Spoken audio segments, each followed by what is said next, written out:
بسم اللہ الرحمن الرحیم بلا من اسلم وجهه للہ وهو محسن فله اجره عند ربه ولا خوف علیہم ولا هم يحزنون۔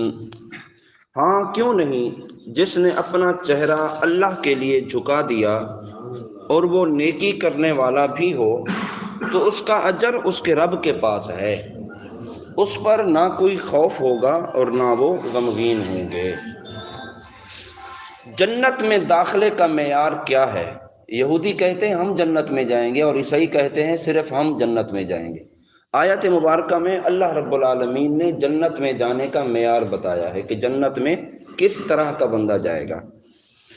تو ارشاد فرمایا کہ جنت میں داخلے کا حقیقی معیار یہ ہے کہ صحیح ایمان والا ہو اور صالح عمل کرنے والا ہو، ایمان بھی صحیح ہو اور نیک عمل کرنے والا بھی ہو، اور کسی بھی زمانے، کسی بھی نسل اور کسی بھی قوم کا آدمی ہو، اگر اس کا ایمان ٹھیک ہے اور وہ عمل رکھتا ہے کہ وہ اچھا عمل کرتا تھا تو وہ جنت میں جائے گا۔ چاہے پچھلے نبیوں کے امتی ہوں کہ جو ان نبیوں کا ان کے زمانے میں کلمہ پڑھتے تھے پھر ان کے طریقے پر چلتے تھے، چاہے نبی علیہ الصلوۃ والسلام کا امتی ہو، کیونکہ ہر نبی کی نبوت انہی کے زمانے تک محدود تھی۔ جب اگلا کوئی نبی آیا تو اس نبی کی شریعت قوانین وہ مکمل ہو چکے، پھر اگلے نبی کا کلمہ پڑھنا ہوتا تھا۔ تو کافر بھی لوگ تبھی بنتے تھے کہ جب پچھلے نبی کے جانے کے بعد اگلے نبی کو نہیں مانتے تھے، پھر وہ کافر کہلاتے تھے، ورنہ اس سے پہلے تو وہ مومن ہوتے تھے۔ تو یہودیوں اور عیسائیوں کا یہ کہنا کہ ہم جنت میں جائیں گے، چونکہ اب یہ کافر ہو چکے ہیں، کیونکہ ان کی شریعت نہیں رہی، ان کا دین نہیں رہا، تو اس لیے اب یہ ان کا کوئی عمل جنت میں داخلے کے لیے کافی نہیں ہے۔ تو اب یہ ضروری ہے کہ ایمان بھی صالح ہو، صحیح ایمان والا ہو اور نیک عمل کرنے والا بھی ہو، چاہے وہ کسی قوم سے تعلق رکھتا ہو، کسی نسل سے تعلق رکھتا ہو، جناب وہ کسی زمانے سے تعلق رکھتا ہو، وہ جنت میں جائے گا۔ البتہ یہ یاد رہے کہ نبی کریم صلی اللہ تعالی وسلم کے اعلان نبوت کے بعد آپ کی نبوت کو نہ ماننے والے کا ایمان قطعاً ٹھیک نہیں ہو سکتا۔ جب حضور صلی اللہ علیہ وسلم نے اعلان نبوت فرما لیا تو اب سب کے لیے حکم تھا کہ وہ حضور کا کلمہ پڑھیں، مشرف با اسلام ہوں۔ جنہوں نے حضور صلی اللہ علیہ وسلم کو نہیں مانا ان کا وہ پچھلا ایمان کسی کام کا نہیں ہے، اور کوئی بھی عمل ایمان کے بغیر ٹھیک نہیں ہو سکتا۔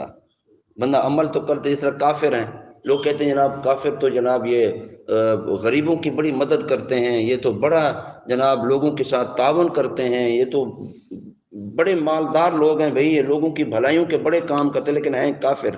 ان کا یہ کوئی عمل کسی کام کا نہیں ہے۔ دنیا میں تو شاید ان کو نفع مل جائے گا، لیکن آخرت میں کافر کے لیے کوئی حصہ نہیں ہے۔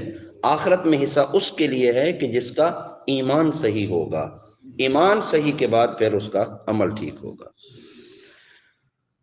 گویا جو حضور پرنور صلی اللہ علیہ وسلم پر ایمان رکھے اور نیک عمل کرے وہ جنت کا مستحق ہے۔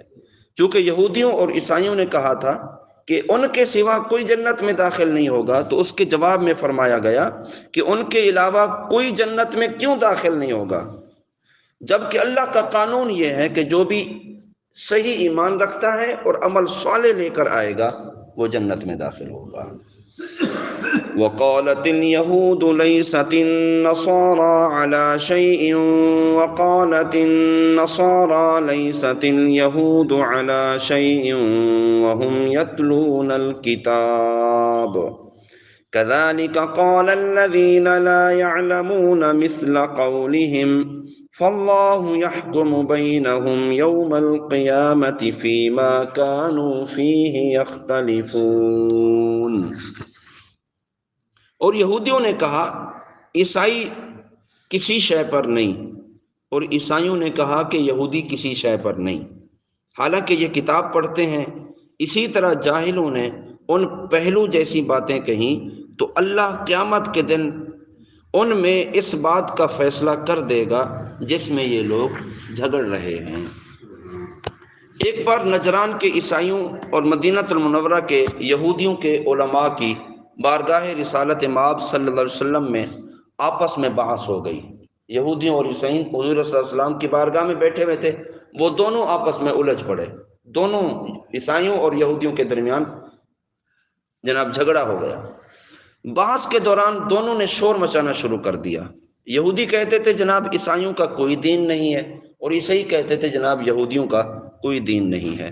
تو اس پر یہ آیت مبارکہ نازل ہوئی، فرمایا کہ علم ہونے کے باوجود یہود و نصارہ نے ایسی جاہلانہ گفتگو کی ہے، حالانکہ انجیل شریف جس کو نصارہ مانتے ہیں اس میں تورات اور حضرت موسیٰ علیہ السلام کی نبوت کی تصدیق موجود ہے۔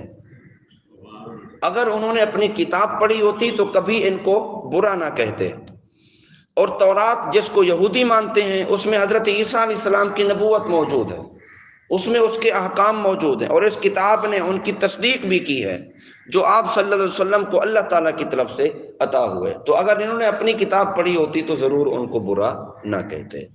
تو یہودیوں اور عیسائیوں کی اس روش کے بیان میں سید المرسلین صلی اللہ علیہ وسلم کی امت کے ان مسلمانوں کے لیے تنبیہ ہے کہ جو قرآن مجید فرقان حمید پڑھتے ہیں، اس میں بیان کیے گئے احکامات سے بھی آگاہ ہیں، اس کے باوجود ان احکامات پر عمل نہیں کرتے، اور اگر عمل کرتے بھی ہیں تو فقط ان اعمال پر عمل کرتے ہیں جو ان کی اپنی خواہشات کے موافق ہوتے ہیں، جو ان کی اپنی طبیعتوں کے اپنے مزاج کے مطابق ہوتے ہیں، صرف انہی احکامات پر عمل کرتے ہیں۔ جو احکام ان کی خواہش کے خلاف ہیں ان پر عمل نہیں کرتے۔ تو وہ بھی اپنے اس عمل پر غور کریں کہ یہودیوں اور عیسائیوں کے پاس کتابیں موجود تھیں، احکام موجود تھے، پڑھے ہوئے بھی تھے، لیکن اس کے باوجود بھی وہ الجھا کرتے تھے۔ تو وہ مسلمان بھی اپنے اوپر غور کریں کہ جن کے پاس قرآن پاک موجود ہے، احکام قرآنیہ موجود ہیں، شریعت اور دین موجود ہے، فقط عمل نہ کرنے کی وجہ سے وہ بھی کس طرح آپس میں لڑ پڑتے ہیں، جھگڑتے ہیں اور بحث مباحثہ کرتے ہیں۔ حضرت زیاد بن لبید رضی اللہ تعالیٰ عنہ فرماتے ہیں حضور اکرم صلی اللہ علیہ وسلم نے کسی بات کا تذکرہ فرمایا اور ارشاد فرمایا کہ یہ اس وقت ہوگا جب علم اٹھ جائے گا۔ علم اٹھ جائے گا، یہ تکرار تب ہوں گے، یہ جھگڑے تب ہوں گے، بحث و مباحثے تب ہوں گے جب علم اٹھ جائے گا۔ میں نے عرض کیا رسول اللہ یہ علم کیسے اٹھے گا؟ حالانکہ ہم تو قرآن پڑھتے ہیں، ہم تو اپنی اولادوں کو قرآن پڑھاتے ہیں، یہ علم کیسے اٹھ جائے گا؟ اسی طرح یہ سلسلہ قیامت تک چلتا رہے گا، ہم نے پڑھا، ہم نے اپنی اولاد کو پڑھایا، پھر وہ اپنی اولاد کو قرآن پڑھائیں گے، تو قیامت تک سلسلہ چلتا رہے گا، علم کیسے اٹھے گا؟ سرکار دو عالم صلی اللہ علیہ وسلم نے ارشاد فرمایا اے زیاد تیری ماں تجھے گم پائے، میں تمہیں مدینے کے فہیم لوگوں میں شمار کرتا تھا، مدینے کے سمجھدار لوگوں میں تمہیں شمار کرتا تھا۔ کیا یہودی اور عیسائی تورات و انجیل نہیں پڑھتے تھے؟ کیا تورات و انجیل کے وہ عالم اور عامل نہیں تھے؟ لیکن ان میں سے کوئی بھی اس پر عمل نہیں کرتا۔ اسی طرح قرآن پڑھنے والے بہت ہوں گے، قرآن سمجھنے والے بہت ہوں گے، احکام کو جاننے والے بہت ہوں گے، لیکن ان پر جب عمل کوئی نہیں کرے گا تو یوں یہ علم اٹھ جائے گا۔ کتابی صورت میں قرآن موجود ہوگا لیکن اس کا عامل کوئی نہیں ملے گا۔ یہ وہ نشانی ہے کہ اس وقت یہ علم اٹھ چکا ہوگا۔ تو اس وقت یہ حال ہوگا کہ علم والا اور جاہل دونوں برابر ہوں گے۔ علم والے قرآن پڑھتے نہیں، قرآن پر عمل نہیں کرتے، جو جاہل ہیں وہ اس کی طرف آتے نہیں، پھر ان کی رہنمائی کوئی کرنے والا نہیں ہے، تو اس لیے طرح علم والے اور بغیر علم والے دونوں برابر ہو جائیں گے۔ تو اللہ رب العالمین مسلمانوں کو قرآن پاک کی تلاوت کرنے کی بھی توفیق دے، اور قرآن کو سمجھنے اور اس پر عمل کرنے کی اللہ رب العالمین توفیق عطا فرمائے۔ ہماری حالت زار یہ ہے کہ ہم اپنی مرضی کی چیزیں تو لے لیتے ہیں جو اپنی طبیعت کے خلاف ہوتی ہیں، ہم اس کی طرف جاتے ہی نہیں ہیں، اور نہ ہی معلومات اور رہنمائی لیتے ہیں۔ کہیں اگر پتہ چل گیا تو پھر تو عمل کرنا پڑے گا، یعنی ہمارے پاس یہ دلیل ہونی چاہیے کہ یار ہمیں تو پتہ ہی نہیں تھا۔ قیامت کے دن یہ بھی تو سوال ہوگا نا کہ تمہارے پاس احکام موجود تھے، تمہارے پاس کلام موجود تھا، اس کے باوجود تمہاری زندگی غلط کیوں گزرتی رہی؟ تو لوگ کہیں گے کہ ہمیں تو کوئی بتانے والا نہیں تھا، ہمیں تو معلوم نہیں تھا۔ تو پھر سوال ہوگا کہ کیا تمہارے گھر میں قرآن نہیں آیا تھا؟ کیا قرآن پڑھانے والے موجود نہیں تھے؟ کیا تم نے ان سے کوئی سوال بھی کیا تھا یا پوچھا بھی تھا؟ یہ سب اتمام حجت کے لیے ہوگا۔ تو یہ روش ہے ہم مسلمانوں کی۔ بہرحال اللہ رب العالمین قرآن پاک کے احکامات بھی اور تعلیمات پر بھی عمل کرنے کی توفیق عطا فرمائے۔ آخر میں ارشاد فرمایا کہ اہل کتاب کے علماء کی طرح جاہل بت پرستوں اور آتش پرستوں نے ہر دین کو جھٹلانا شروع کر دیا اور کہنے لگے کہ یہ دین کچھ بھی نہیں ہے۔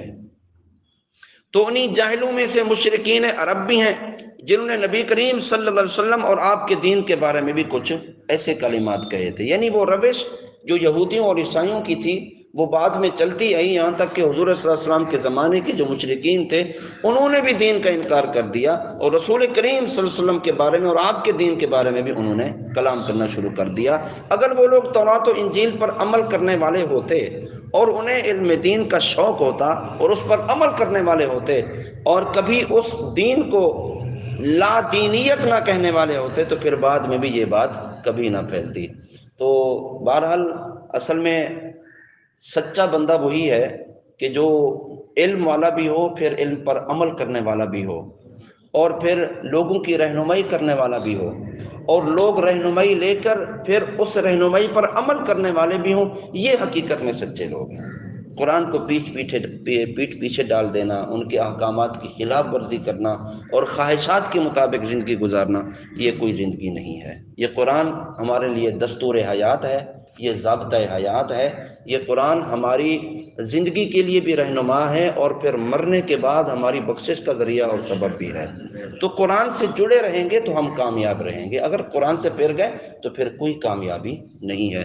اللہ رب العالمین ہم سب کو قرآن پاک سے محبت بھی نصیب فرمائے اور اس پر عمل کرنے کی توفیق عطا فرمائے۔ وما علینا الا البلاغ۔